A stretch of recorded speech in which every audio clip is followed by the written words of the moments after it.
السلام علیکم دوستو، میرا نام ہے حسیب شفقت اور آپ دیکھ رہے ہیں ہنسی ٹی وی۔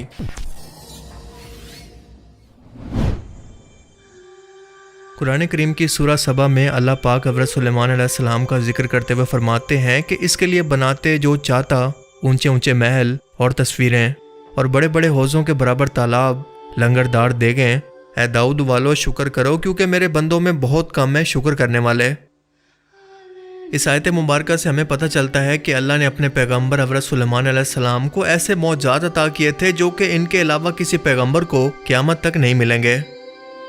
آج سے 3000 سال پہلے بنی اسرائیل جو کہ حضرت یعقوب علیہ السلام کی نسل سے ہیں فلسطین کے اندر آباد تھے۔ یہ کئی قبیلوں کے اندر تقسیم تھے۔ ان پر اس وقت بت پرست رومی حکومت کیا کرتے جو کہ انتہائی ظالم اور جاہل لوگ تھے۔ بنی اسرائیل کے پاس نہ کوئی حکومت تھی، نہ کوئی فوج اور نہ کوئی سربراہ یا بادشاہ جس کے نیچے یہ سب لوگ اکٹھے ہو کر ان سے جنگ کرتے۔ پھر اللہ نے پہلی بار اپنا ایک پیغمبر داؤد علیہ السلام کی صورت میں بنی اسرائیل کے درمیان میں بھیجا جو کہ ان کے پہلے بادشاہ بنے۔ جب فلسطینیوں سے جنگ کے دوران ایک بہت بڑے جائنٹ یعنی بہت بڑے سائز کے فوجی سے داؤد علیہ السلام کا سامنا ہوا۔ داؤد علیہ السلام اس وقت کوئی فوجی نہیں تھے بلکہ صرف اپنی بھیڑیں چرایا کرتے تھے، لیکن جب قبیلے کے لوگوں نے یہ اعلان کیا کہ جو بھی شخص اس بڑے جائنٹ سے یعنی جنگجو قسم کے فلسطینی شخص سے لڑائی کرے گا اور اسے جنگ کے اندر مات دے گا اسے ہم اگلا بادشاہ چن لیں گے، کیونکہ یہ شخص سامنے آ کر بار بار بنی اسرائیل کو تانے دے رہا تھا کہ کیا تم میں کوئی ایک مرد بھی نہیں جو میرا مقابلہ کر سکے۔ لہٰذا داؤد علیہ السلام نے صرف ایک پتھر کے وار سے اس شخص کو جس کا نام جالوت تھا اسے موت کی نیند سلا دیا، اور بالکل شرط کے مطابق بنی اسرائیل نے اپنا پہلا بادشاہ داؤد علیہ السلام کو چن لیا جو کہ پیغمبر بھی تھے۔ اور اس کے بعد ان کے بیٹے سلیمان علیہ السلام بادشاہ بنے جنہیں اللہ نے بے شمار معجزات عطا کیے تھے۔ مثال کے طور پر اللہ نے ہوائیں ان کے کنٹرول میں کر دی تھی جو کہ انہیں اڑا کر کچھ ہی منٹوں کے اندر وہاں پر لے جاتی جہاں ایک گھوڑے کو بھی پہنچنے میں کئی ہفتے یا مہینے لگ جاتے، کیونکہ سلیمان علیہ السلام نے اللہ سے یہ دعا مانگی تھی کہ اے اللہ مجھے ایسی سلطنت عطا کر جو کہ قیامت تک کسی اور کو نہ ملے، اور اللہ نے ان کی یہ دعا ایسے قبول کی کہ پوری دنیا پر جہاں پر بھی انسان موجود تھے اور انسانوں کے علاوہ جنات، جانوروں، پرندوں، کیڑے مکوڑوں سبھی پر ان کی حکومت تھی۔ پوری دنیا پر صرف ایک حکومت تھی اور وہ تھی سلیمان علیہ السلام کی۔ وہ جانوروں اور کیڑے مکوڑوں کی بات سمجھ کر ان سے باتیں کیا کرتے، اور جنات جنہیں آدم علیہ السلام کی زمین پر آمد سے پہلے قید کر دیا گیا تھا انہیں سلیمان علیہ السلام کے دور کے اندر ایک بار پھر سے آزاد کر کے ان کی قوم میں آزمائش کے طور پر بھیجا گیا، لیکن اللہ نے بعد میں سلیمان علیہ السلام کی دعا پر انہی جنات کو سلیمان علیہ السلام کے تابع کر دیا جو ان کے لیے طرح طرح کی تعمیرات کرتے، کیونکہ سلیمان علیہ السلام کو تعمیرات کے ساتھ ساتھ ہیرے جواہرات کا بھی بہت شوق تھا، اور یہ جنات سمندر کی تہہ میں غوطہ لگا کر وہاں سے ملنے والے ہیرے جواہرات کو سلیمان علیہ السلام کی خدمت میں پیش کیا کرتے۔ آج بھی ہیکل سلیمانی سمیت ملنے والی بہت ساری تعمیرات کو دیکھ کر کوئی شخص بتا سکتا ہے کہ یہ جنات کے علاوہ کوئی نہیں بنا سکتا، کیونکہ اس دور کے اندر ایسی کوئی ٹیکنالوجی موجود ہی نہیں تھی، نہ کوئی مشینری ایسی تھی جو کہ ایسی تعمیرات کر سکے۔ اس کے علاوہ یہ جنات سمندر کی تہہ سے موتی اور ہیرے لا کر سلیمان علیہ السلام کو پیش کرتے جو کہ ان کے تخت کے اندر اور سر پر موجود تاج کے اندر لگے ہوئے تھے۔ قرآن کریم میں سورہ سبا کی اس آیت پر ذرا غور کریں تو ہمیں واضح طور پر تصویروں کا لفظ پڑھنے کو ملتا ہے کہ وہ جنات تصویریں یعنی اسٹیچو بھی بنایا کرتے تھے، کیونکہ ظاہر ہے کہ وہ ڈیجیٹل کیمرے کا تو دور نہیں تھا کہ ہم اس کو ایسی تصویریں کہہ سکیں جو کہ آج کے زمانے کے اندر ہم کیمرے سے کھینچ کر دیکھتے ہیں، بلکہ اس وقت کی تصویریں کسی اسٹیچو پر پتھر کو تراش کر بنائی جاتی جو کہ کسی انسان کے بس کی بات نہیں تھی، کیونکہ یہ آج سے 3000 سال پہلے کا دور ہے اور انہیں آج بھی مشین سے بنانا انتہائی مشکل ہے۔ اردن کے مشہور آرکیولوجسٹ احمد عبد الکریم کو ایک ایسا ہی اسٹیچو ملا ہے جسے وہ ثبوتوں کے ساتھ سلیمان علیہ السلام کی تصویر ثابت کرتے ہیں، کیونکہ اس مورتی کے اندر واضح طور پر ایک بادشاہ کو اپنے تخت پر بیٹھا ہوا دیکھا جا سکتا ہے جس کے سیدھے ہاتھ کے اندر ایک لاٹھی کی طرح کی کوئی لکڑی جو کہ اکثر بادشاہ اپنے ہاتھ کے اندر رکھا کرتے تھے ان کے ہاتھ کے اندر بھی دیکھی جا سکتی ہے، کیونکہ یہ سائز کے اندر عصا یا ہاتھ میں پکڑنے والی لکڑی سے بہت چھوٹی ہوتی ہے، اور ان کے دوسرے ہاتھ کے اندر ایک بال یعنی گیند موجود ہے۔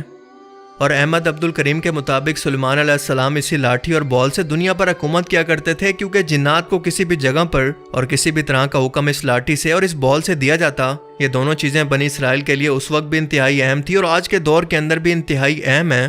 اور اس وقت بھی یہودی فری میسنز کے پاس موجود ہیں، اور ان کے مطابق جب ان کا مسیح دجال دنیا کے اندر ظاہر ہوگا اور ایک بار پھر سے پوری دنیا پر سلیمان علیہ السلام کی طرح کی ان کی حکومت پھر سے دنیا پر قائم کر دے گا اور انہی کے تخت پر بیٹھے گا، انہی کے تخت پر ان کا تاج پہن کر اور انہی کی لاٹھی اور بال کی مدد سے پوری دنیا کے انسانوں اور جنات پر ایک بار پھر سے حکومت کرے گا، جیسا کہ سلیمان علیہ السلام نے کی۔ اور یہ لاٹھی اور بال سلیمان علیہ السلام کو اللہ تعالیٰ کی طرف سے نازل کیے گئے، جن کے نازل کرنے میں کیا حکمت ہے اور ان میں نہ جانے کیا کیا راز چھپے ہیں، یہ اللہ کی ذات کے سوا کوئی نہیں جانتا۔ اس اسٹیچو کی ہائٹ 33 سینٹی میٹر اور چوڑائی ہے 11 سینٹی میٹر۔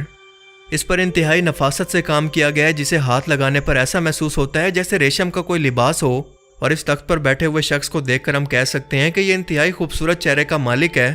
اس کے سر پر ہیرے جواہرات سے بنا ہوا ایک بہت بڑا تاج موجود ہے، جو کہ سلیمان علیہ السلام کی طرف اشارہ کرتا ہے، کیونکہ جنات انہی کے حکم پر سمندروں کی تہہ سے ان کے لیے موتی نکال کر لایا کرتے، جو کہ ان کے تخت کے اندر اور تاج کے اندر بھی دیکھے جا سکتے ہیں۔ انہوں نے انتہائی نفیس ریشم جیسا لباس پہنا ہوا ہے، جو کہ بالکل آج کے توپ جیسا دکھتا ہے، جیسا کہ عرب کے لوگ پہنتے ہیں، کیونکہ اس لباس کے بل واضح طور پر دیکھے جا سکتے ہیں۔ اور اس طرح کے بل کسی کھردرے یا سخت کپڑے پر بالکل نہیں بنتے، بلکہ ریشم کی طرح نرم و ملائم کپڑے پر بنتے ہیں، جو ثابت کرتا ہے کہ یہ انتہائی ریشم جیسا بادشاہوں کا لباس ہے۔ اب اس اسٹیچو کی کرسی یا اس کے تخت کی بیک سائڈ پر اگر ہم ذرا سا غور کریں تو واضح طور پر کسی عجیب و غریب قسم کی مخلوق کا چہرہ واضح طور پر دیکھ سکتے ہیں، جو کہ بالکل جنات جیسی کوئی مخلوق لگتی ہے۔ پر سوال پیدا ہوتا ہے کہ یہ آخر کیا چیز ہے اور اس کا سلیمان علیہ السلام سے آخر کیا تعلق ہے؟ دراصل اس کا جواب بھی ہمیں قرآن کریم سے ملتا ہے، کیونکہ قرآن کریم کی سورہ صاد کی آیت 34 کے اندر اللہ پاک فرماتا ہے، اور اس طرح ہم نے آزمائش میں ڈالا سلیمان کو، اور اس کے تخت پر ہم نے ایک جسم کو ڈال دیا، پھر اس نے رجوع کیا۔ دراصل یہ آیت مبارکہ ایک واقعے کی طرف اشارہ کرتی ہے، جب سلیمان علیہ السلام نے غصے میں کسی بات پر اپنے سپہ سالاروں سے یہ کہہ دیا کہ یہ مت سمجھو کہ میری حکومت صرف تمہاری وجہ سے ہی قائم ہے۔ شاید اس وقت سلیمان علیہ السلام کے سپہ سالاروں کو یہ غرور اور تکبر ہونے لگا تھا کہ سلیمان علیہ السلام کی حکومت ہمارے بغیر تو کچھ بھی نہیں ہے، لہٰذا آپ نے ان سے غصے میں فرمایا تھا کہ میں اپنی تمام بیویوں کے پاس جاؤں گا، اور ان سے بے تحاشا جو اولاد پیدا ہوگی وہ بڑی ہو کر میری طاقت اور میری مددگار بنے گی۔ مگر اس دوران وہ انشاءاللہ کہنا بھول گئے، یعنی اگر اللہ نے چاہا تو۔ لہٰذا اس کی سزا اللہ نے آپ کو یہ دی کہ آپ کی صرف ایک بیوی سے صرف ایک اولاد پیدا ہوئی، اور وہ بھی جب بچہ پیدا ہوا تو وہ انتہائی عجیب و غریب قسم کی صورت کا مالک تھا، جسے دایا نے لا کر آپ کے تخت پر رکھ دیا۔ اور اس کے بعد سلیمان علیہ السلام کو اپنی غلطی کا احساس ہوا، اور انہوں نے شرمندہ ہو کر اللہ سے معافی مانگی۔ دراصل اسی بچے کی تصویر کو علامتی طور پر اسٹیچو کی بیک سائڈ پر نیچے کی طرف بنایا گیا ہے، جو اسی بچے کی طرف اشارہ کر رہی ہے۔ اسی مجسمے کی بیک سائڈ پر سلیمان علیہ السلام کی ایک اور تصویر کو دیکھا جا سکتا ہے کہ وہ ایک لوہے کے ہیلمٹ کے اندر، جسے جنگوں کے اندر پہنتے ہیں، اور لوہے سے بنا ڈیزائن والا جنگی لباس پہنے ہوئے کھڑے ہیں، جس کے اندر ہم واضح طور پر دیکھ سکتے ہیں کہ خاص قسم کے خوبصورت پیٹرن اس میں بنے ہوئے ہیں، جو طاقت اور حکومت کی طرف اشارہ کرتا ہے، کیونکہ اسی پیٹرن کے نیچے 2 انسانی ٹانگیں بھی موجود ہیں۔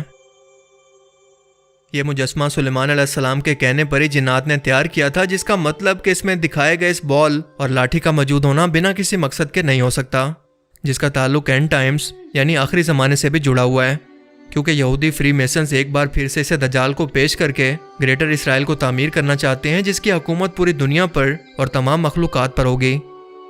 لیکن یہ دونوں تابوت سکینہ کی طرح اور سلیمان علیہ السلام کی انگوٹھی کی طرح آج بھی دنیا کی نظروں سے غائب ہیں۔ ان کا مقصد اور ان کا راز کیا ہے، ان کے پیچھے کیا مصلحت ہے، یہ اللہ کے سوا کوئی نہیں جانتا۔ لیکن آپ اس بارے میں کیا سوچتے ہیں؟ اپنی قیمتی رائے کا اظہار کمنٹ سیکشن میں ضرور کریں۔ اب میں ملوں گا آپ سے ایک ایسی ہی نئی انٹرسٹنگ ویڈیو میں، تب تک کے لیے اپنا بہت سا خیال رکھیے گا۔ Thanks for watching this video. اللہ حافظ۔